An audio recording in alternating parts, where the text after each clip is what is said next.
Hi, everyone. Thank you for joining us again for the EUCI Insights. This time we do not have a guest. We are the guests. So welcome, Vyara, joining us with the Insights. Vyara is usually on a technical side whenever we record those insights, and this time we needed to have her also speaking about this topic because it's one of the topics she's working on at the moment. And it's going to be, in a way, very short, I think interesting, but it's mostly an update on what's happening on the chat control topic. It's something that has been discussed for, I would say, for the last few weeks. It is a very important topic. It's something that some of the European, in a way, crypto initiative members are very, very, in a way, interested in, and it is an important topic for us. So welcome to this live event this time. Just a little bit of an introduction. We are organizing EUCI Insights from the European Crypto Initiative, which is an advocacy group. We work in the EU. We usually discuss different topics, mostly linked to crypto, of course, and crypto assets, blockchain, and similar topics. But we're also looking into certain parts that are linked to privacy. It could be crypto related, but also non-crypto related, as we're discussing today on a chat control topic. So for you and for everyone here, we thought would be really the best to start with the introduction to an update, a discussion.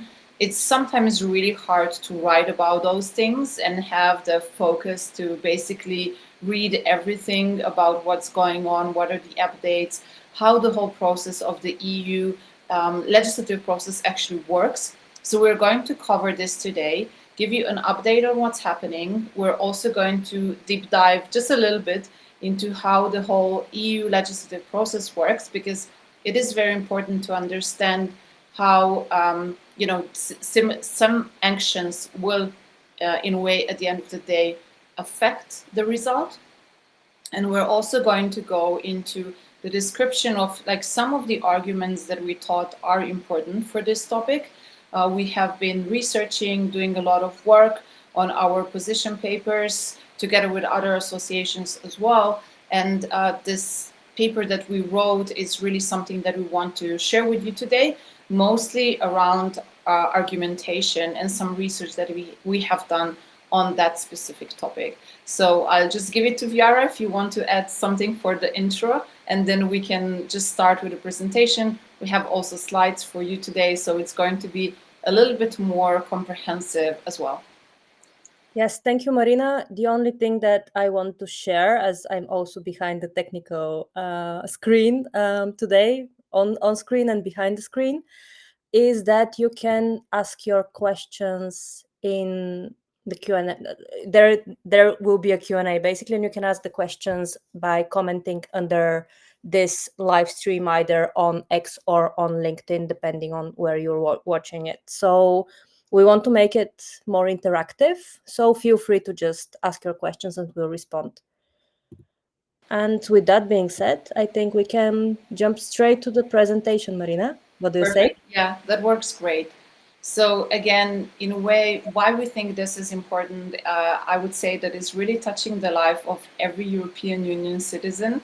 And that's also why this comprehensive presentation on the EU chat control proposals.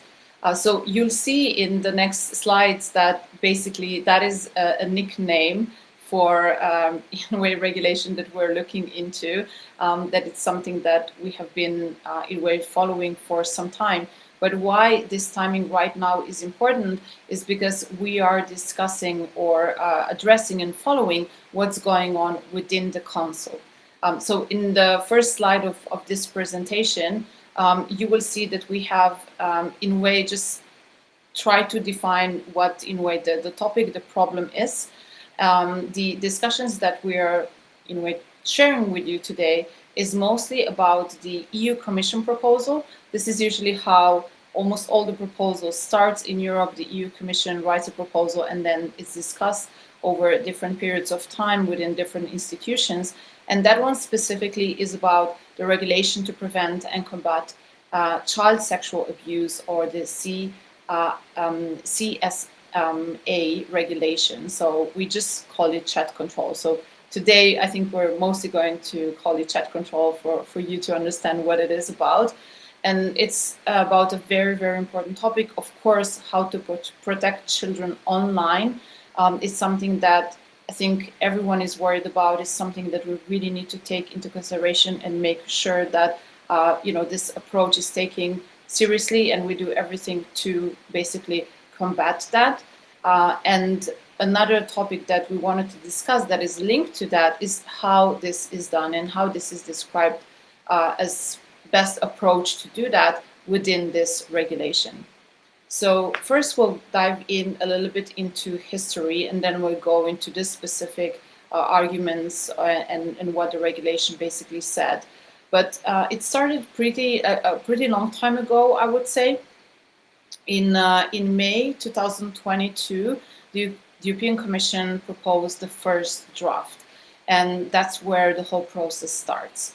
In 2022, 2023, there were different opinions from different European Union bodies and also civil society associations. So the European Data Protection Board issued their own opinion, the European Data Protection Supervisor as well. And of course, as we mentioned, this is a very important topic for the civil society. So that is also what the civil society was worried about and shared more about.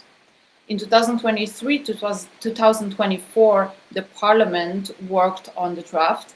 They have shared amendments. And it is a very important time because it was the first institution that actually went and looked into this proposal. And in this time, they also excluded some parts from the regulation. We'll talk later more about what exactly the European Parliament draft looks like.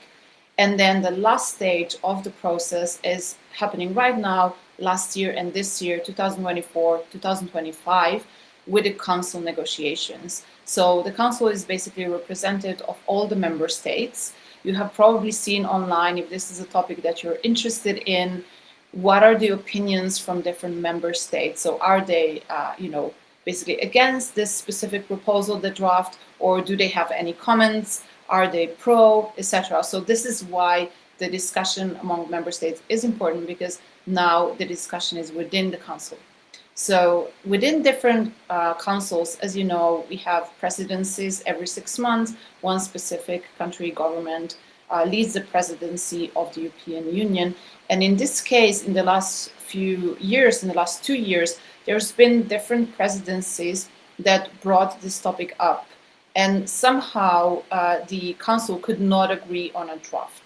So where we are today is that in a way we have the Danish presidency, and the Danish presidency put up a draft for the member states to discuss and agree on, and we are at this stage today. So in July this year, the Danish presidency basically proposed that draft again for the discussion, and now the discussions is happening within the Council, within the member states.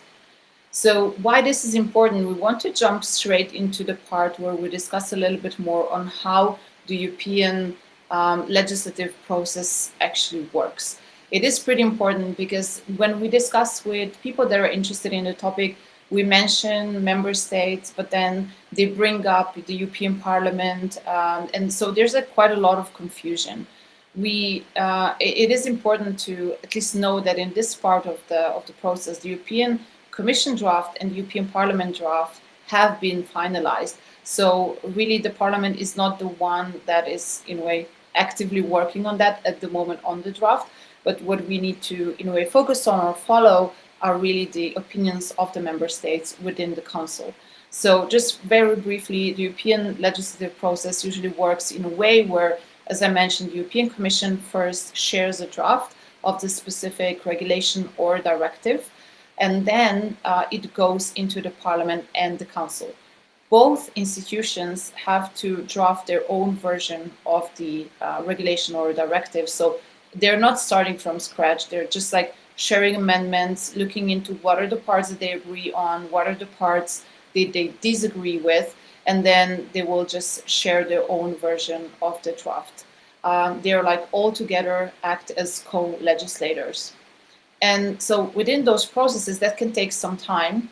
And we also heard in the past through different social media when, for example, the parliament was debating their own draft, a lot of our community thought that that might be the final draft of the whole process, because usually in the member states, of course, the parliament is the one that is voting on laws. But this is just a first part of the whole process. So we have three different drafts, and then those three drafts, they go into the trilogue negotiations.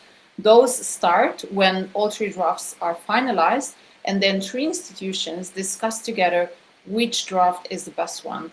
They're not choosing only one from the existing ones, but they do combine the ones that they have in front of them. So basically, the last draft and the final regulation or directive could basically be just a patchwork of the existing three drafts. Usually, in the process of the trilogue, you cannot suggest new amendments. There is not a possibility to suggest new articles or even any type of parts like recitals. Most likely that is not happening, but there could be exemptions. So we do look into those three drafts, and then the combination of those is something that we call the final draft, that at the end of the day is going to be then also adopted by the Parliament and the Council, so they approve this draft. And then it's also published in the official journal of the European Union. In that time, in that draft, we also usually see what is the timeline for the implementation. So when it is published, then after that, we need some time for the member states, from different ministries or agencies to adjust. And from that time on, the draft is actually applicable. That means that everyone that is subject to the law has to follow the law. And usually there's a period of time within which this happens. So then we call this phase implementation. So the most important part, if you just take this one specific thing from our discussion today, is that what we're discussing today is the draft of the Council. The European Parliament is not really involved in this part of the process yet, right now, or not anymore. These are the member states that have to basically decide on their positioning on the draft. That's just an intro from my side, but now we go a little bit more into the substance, and I'll start with the introduction of the first two slides to describe a little bit more about what this draft is about, and I'll also invite Vyara to just add comments to those first two ones because it is pretty important. So what the draft says is that there's mandatory detection orders for child sexual abuse material, of course, and grooming. So mandatory detection orders means that they're not voluntary. There's been also discussions about voluntary or mandatory, but in this draft we do have those detection orders that are mandatory. It does apply to online platforms, messaging services, hosting providers, etc. We have discussed that online, and I think many other associations and organizations. Usually we talk about chat messagings, like service providers that everyone uses, and those, when you check them out, they always communicate that the messaging is encrypted. It's really part of their pitch as well. You just open the app, this is the first time that pops up. When you go to the messaging, it's really something that they communicate very clearly, that it is a very important part of their product. So that part would just go. That would not be something that the messaging apps would offer anymore to the European Union citizens, at least not as it is today. And then it does require the scanning of, as I mentioned, private communications, including encrypting ones, and of course, in the process, it does detect content. I'll stop here. Vyara, please add parts that you want to add here. Yes, thank you. So for this part, what's interesting, and Marina, you already touched upon that when you were discussing the Parliament version.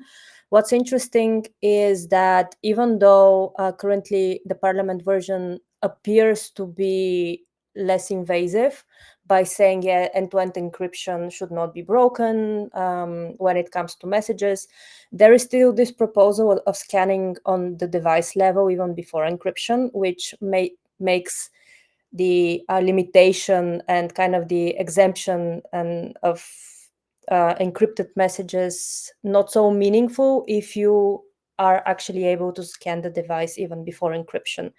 So this is, I think, a very important nuance that we also want to highlight, and particularly also in the paper that we have drafted together with other associations, we are saying that, yes, indeed, we support the direction that the Parliament has taken to protect end-to-end encryption, but at the end of the day, it's not enough because there is still the core issue of having access to the device and to the messages. That's the problem, not just the fact that we are breaking encryption. So that's probably something that we would also want to highlight and to repeat from time to time, because encryption, of course, we want to protect it, but encryption exists for a reason, and this reason is protecting privacy, protecting communication, protecting just our personal lives from interference. So if those measurements are meaningless because your personal life is already observed, then basically encryption would not help you. So that's probably something to keep in mind. Marina, I don't know if you want to continue with this, or should I? Yeah, I'll just do a very short intro and then I'll just leave it to you. So that is the important part that basically Vyara mentioned. If we do the scanning before encryption is happening, there's like a question about like, does encryption even in a way make sense? So that's why we're thinking about it, that basically this draft introduces and undermines the end-to-end encryption as it is. Like, we're really questioning, is it something that then it's still useful? And of course, like the scanning in a way, that's also important. It happens on a client side. So like there's possibilities of basically backdoors. It's literally somehow called backdoors, the wording that we're using, and it's introduces somehow vulnerabilities. And I think that is very important, because then the whole way of how we are messaging today, it's going to be just not existent anymore. And we have so many questions on privacy, of course, but also security after that. We have mentioned here on a slide many other regulations, directives that the European Union is also proposing at this moment. They are linked mostly to the cybersecurity area, and aspects is something that is pretty important. Besides privacy, also cybersecurity. So just like adding those two issues that I think are pretty important. We're not talking only about privacy. Cybersecurity is another topic that should be discussed within this specific chat control topic. Yes, and also identity. That's something that we are also want to make clear, that we are building currently a lot of frameworks in the EU based on encryption. And one of them is the digital identity wallet. So if we undermine encryption in one context, there isn't really a safeguard for encryption in general. And when it comes to our identification, personal data, and all the ways that we will in the future start communicating between each other, but also with institutions, then we're talking about a very a much more serious issue than just scanning messages, which is already quite serious. So this is something that we also want to highlight, particularly in the context of the broader ambitions of the European Union and the security that it wants to provide to its citizens. And with that being said, it's not just the EU. So it's not something that we are kind of living on in this island that only the European Union wants to introduce this type of encryption breaking backdoor sort of frameworks.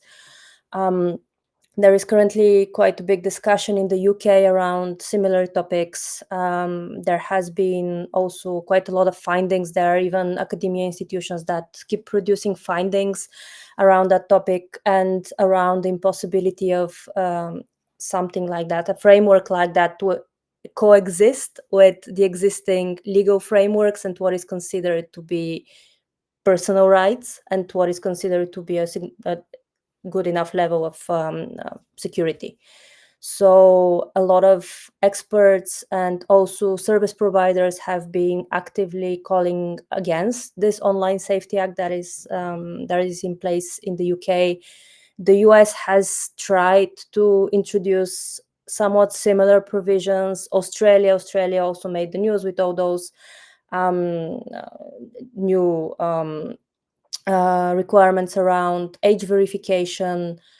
So this is a growing trend, and there are a few topics that are overlapping in this discussion, because, for example, age verification is obviously very important in terms of child safety, but it's not necessarily linked to the discussion in chat control, at least not in this direct sense.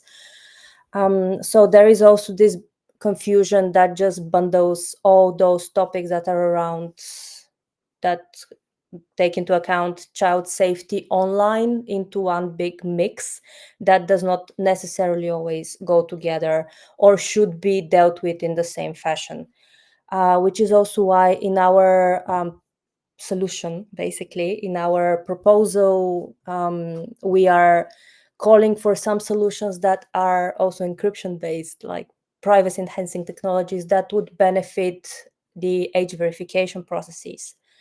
And at the same time, we are also calling, obviously, for the protection of encryption as one of the fundamentals of rights protection online. But this is a paper that we'll share publicly, probably in the next few days. But here is just a brief overview so that you have an idea of what we're saying. Obviously, we are very much into protecting children's lives and safety online. It's just that there is this very disproportionate approach that has been taken by this proposal. That's the issue that we have with this topic, which has this potential of just causing quite a lot more risks than it would potentially cause benefits, particularly in structural weaknesses in Europe's digital infrastructure, which is something, as Marina mentioned before, is at the core of what Europe is also trying to do at the moment. So when it comes to end-to-end encryption and this trust online, it's not just about, okay, who has access to my messages, and it's not just about this whole discussion, okay, if I'm not doing anything wrong, then I shouldn't be worried, which is quite often used as an argument. But this, unfortunately, does not end there. If you're not doing anything wrong, you would not be affected. In fact, you would likely be affected, because you would not have any privacy in the full sense of the word whenever you are interacting online with anyone, which is the problem here. It's not just about, okay, we obviously want to scan messages that are problematic. It's actually, we don't want to scan all messages just to determine that there are problems. It's not the right logic in this case. And as I said, there are solutions both when it comes to using privacy preserving technologies and actually using encryption based technologies to solve some of the issues, such as, for example, age verification. But also there are other solutions that have been explored that are also part currently of the discussions in the UK, for example, as of what to do to actually prevent these serious issues from happening, and then having investigations that are tailored to the issue and not just overbreaching and just going way over what the problem requires. So in our paper, we have a few specific solutions that we are recommending. So one is the full exclusion of end-to-end encryption communication from the detection obligations, including the prohibition of child client-side scanning and equivalent backdoors, because those go hand in hand, and encryption doesn't work if you have already scanned the messages. Then, of course, we have the restrict detection of to narrowly defined non-encrypted context with judicial approval. So we also need to kind of step on this judicial approval and the actual need for something to be looked into, rather than the kind of open understanding of what that is.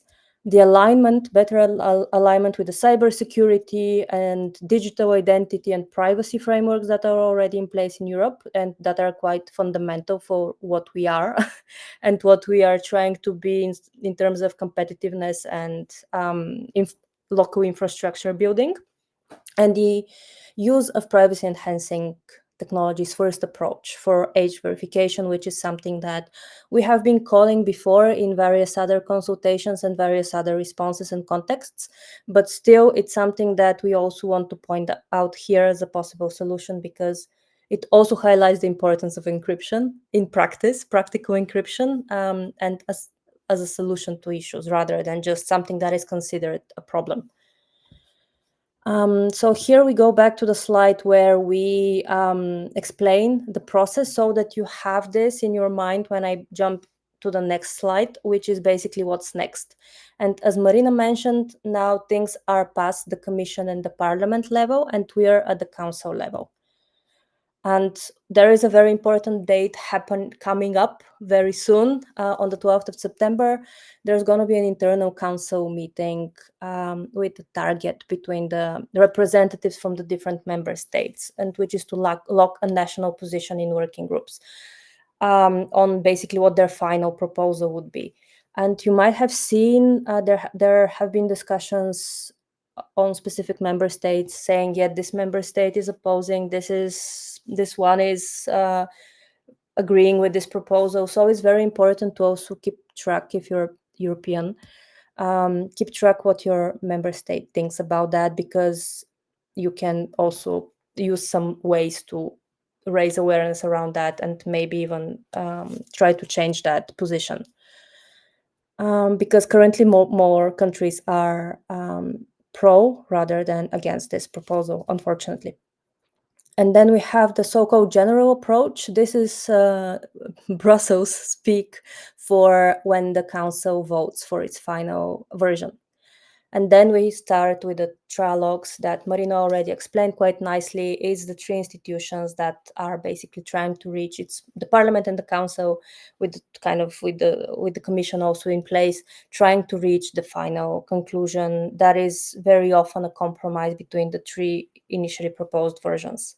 So it's very important to kind of keep track of all stages, because it's very likely that some aspects of each version will end up in the final document. So there isn't a version that is of lesser importance than any of the others. And if you want to kind of just have something out of this conversation, even if not all the details, is basically that we as European citizens and also as world citizens, because encryption and the internet doesn't really end with physical borders. We must protect children, obviously, but also protect encryption, because those actually go hand in hand. Those are not opposing things. The chat control regulation is a test for what we preserve to be, what we perceive to be our sovereignty and how we protect it. Because if we don't protect our internet, basically, then we can't really talk about digital sovereignty, which is something that the Commission is really trying to achieve. But at the same time, there are unfortunately things that might undermine it. And of course, we are here to give voice to the issue, give voice to both the crypto community, but also the broader tech researchers, academia, and advocates community, so that we make this message clear. We will continue this discussion, and if you want to take part of it, just reach out, and we'll share more information. We can decide how to work together if you'd be interested. Thank you, Vyara. We basically summed up an update, as we mentioned, but there are so many associations, organizations, civil society, individuals that are working on this topic. And I think it's really one topic that touches everyone, every citizen in the European Union. So we're very happy to share that with anyone that is interested, also collaborate, discuss more. We will do another event that is going to be focused on this specific proposal, discussing with other associations as well and other individuals that are working on this topic. There's so many interesting topics here that are combined: encryption, privacy, cybersecurity, etc. But it's really something that, in a way, I think the European Union citizens should be aware of, and we should look into that, and in a way also being informed of how the whole process works. So that was everything from our side. Follow us, and we'll also share more on this topic. We'll give updates, of course, when we'll know more about the meetings that are going to happen within the council. And thank you again for being with us. We're preparing some other interesting EUCI insights for you in the next weeks. And yeah, thank you so much for following. Thank you all. And yeah, follow our page. We'll share more information about chat control really soon. And also we have another EUCI deep dive coming next week. So yeah, if you like the format, let us know. If you don't, also let us know. But I think it's always great to have a way to chat with you directly. And bye. See you soon.